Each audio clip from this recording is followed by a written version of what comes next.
Ito guys, ang aga-aga. Maaga, may nagdala na naman ng ano sa akin. Ito, hindi ko alam kung ano, crayfish yata to. Galing sa ilog. Yan yung kaano kalaki oh. Yan may kasama pang janitor. Pinakuha na naman sa ilog. Yan, Paul. Nalagay na natin na naman sa ating collection. Nalagay ko doon. Ito, ang haba ng ano.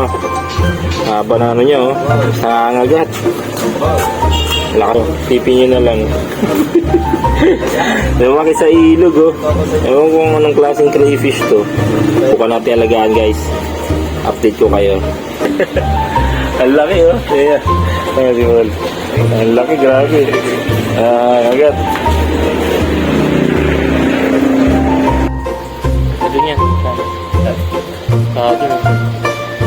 Ayan guys, lagyan namin muna dito sa aking medical tank. Parang kulang yung tubig, Paul. Kulang na. Tubig na. Ayun muna ito dito. So itong janitor rate, kasama ko ngayon sa mga May muna namin gumamit ng tubig dito sa aking pan. At kulangan yung tubig galing sa ilog. Baka kasi manibago. Sayang lang. Ayan.